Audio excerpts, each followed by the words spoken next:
அவ்வளோதாப்பா, கீரை கூட்டு ரெடி ஆயிடுச்சு. வணக்கம் சுமதி சமையல். மணத்தக்காளி கீரை வச்சு கூட்டு செய்ய போகிறோம். அது எப்படி செய்யறதுன்னு பார்ப்போம். அதுக்கு முன்னாடி பாசி பருப்பை வேக போட்டுக்கலாம். பாசி பருப்பு ஒரு அலசிட்டேன். இப்போ தண்ணி கொதியுது.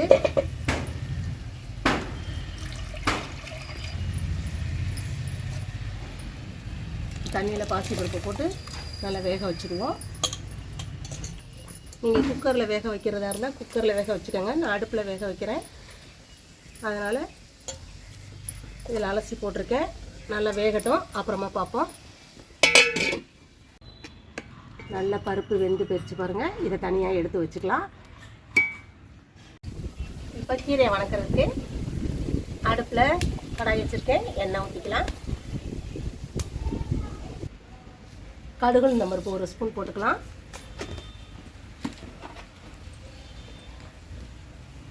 அது நல்லா பொரியட்டும். லைட்டாக கொஞ்சமாக ஜீரகம் போட்டுக்கோங்க. முன்னாடி ஜீரகம் போட வேணாம், கருத்து போயிடும். கருவேப்பிலை கொஞ்சம் போட்டுக்கலாம்.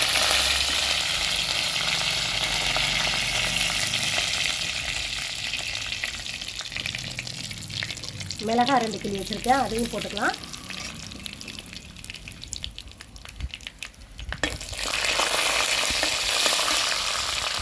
வெங்காயமும் பூண்டும் கட் பண்ணி வச்சுருக்கேன். நான் சின்ன வெங்காயம் கட் பண்ணி வச்சுருக்கேன். நீங்கள் பெரிய வெங்காயம் போடுறதாரெல்லாம் போட்டுக்கோங்க. இதை போட்டு நல்லா வதக்கிக்கலாம்.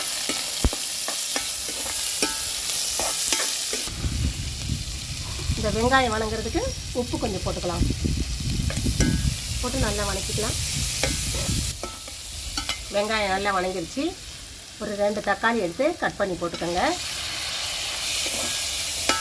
மிளகு தக்காளி கீரைக்கு தக்காளி போட்டால் தான் இந்த கசப்பு தன்மை இல்லாமல் இருக்கும். நிறைய பேர் தக்காளியும் போடுவாங்க, ஒரு சிலர் போட மாட்டாங்க. நான் தக்காளி போட்டு தப்பா செய்வேன். இதே மாதிரியே நீங்களும் செஞ்சு பாருங்கள். தக்காளி போட்டு நல்லா வதக்கிக்கலாம்.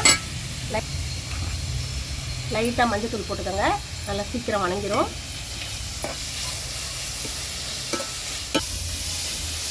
வெங்காயம் தக்காளியெல்லாம் நல்லா வதங்கிருச்சு. இந்த மணத்தக்காளி கீரையை நல்லா அலசிட்டு கட் பண்ணி வச்சுருக்கேன். அப்படியே போட்டால் பெருசு பெருசாக இருக்க மாதிரி இருக்கும். அதனால் கொஞ்சம் சின்னதாக கட் பண்ணிக்கோங்க. கட் பண்ணிவிட்டு இதை நல்லா வதக்கிக்கலாம்.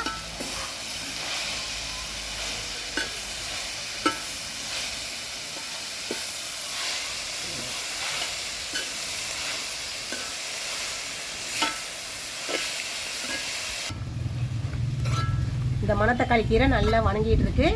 இது மாதிரி நல்லா வதக்கி வதங்கினா தான் நல்லா வேகும்.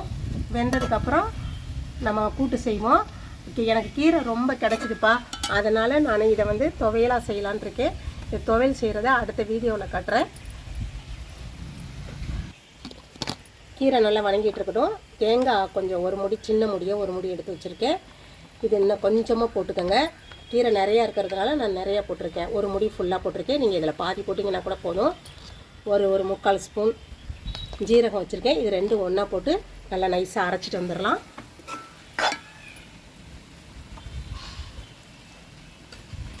கீரை நல்லா வதங்கிட்டு இருக்கும்போது லைட்டாக ஒரு 3/4 ஸ்பூன் மிளகாத்தூள், தனி மிளகாத்தூள் போட்டுக்கலாம். அதையும் போட்டு நல்லா வதக்கிக்குவோம். நல்லா கீரை வேக வரலையும் நல்லா வதக்கிக்கலாம். தண்ணியெல்லாம் எதுவும் ஊற்ற வேண்டாம். இதே மாதிரியே நல்லா வதக்குங்க.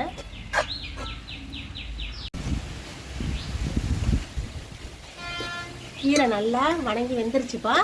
இப்போ பாசி பருப்பு ஒரு 100 பருப்பு நான் வேக வச்சு எடுத்து வச்சுருக்கேன்ல, அதையும் இதோட போட்டுக்கலாம்.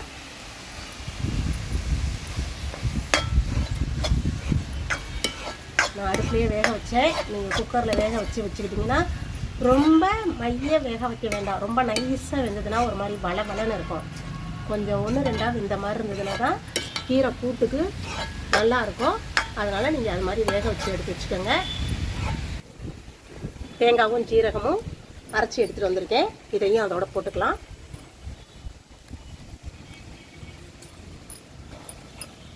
போட்டு கொஞ்சம் லைட்டாக தண்ணி ஊற்றிக்கலாம்.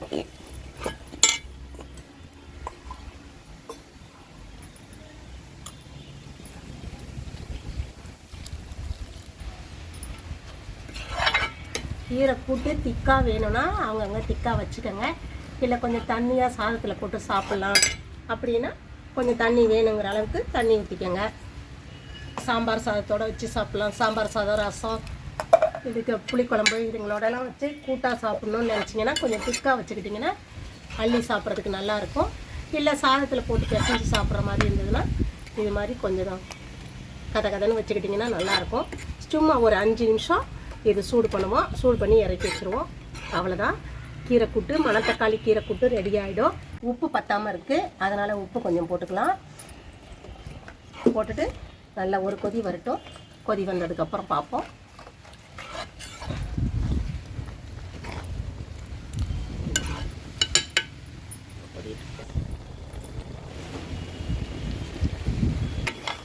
அவ்வளோதாப்பா, கீரை கூட்டு ரெடி ஆயிடுச்சு. மணத்தக்காளி கீரை கூட்டு ரெடி ஆயிடுச்சு. மணத்தக்காளின்னு சொல்லுவாங்க, மிளகு தக்காளின்னு சொல்லுவாங்க. இதே மாதிரியே நீங்களும் செஞ்சு பாருங்கள். செஞ்சு பார்த்துட்டு சுமதி சமையலுக்கு லைக் பண்ணுங்கள், ஷேர் பண்ணுங்கள், சப்ஸ்கிரைப் பண்ணுங்கள். தேங்க்யூ.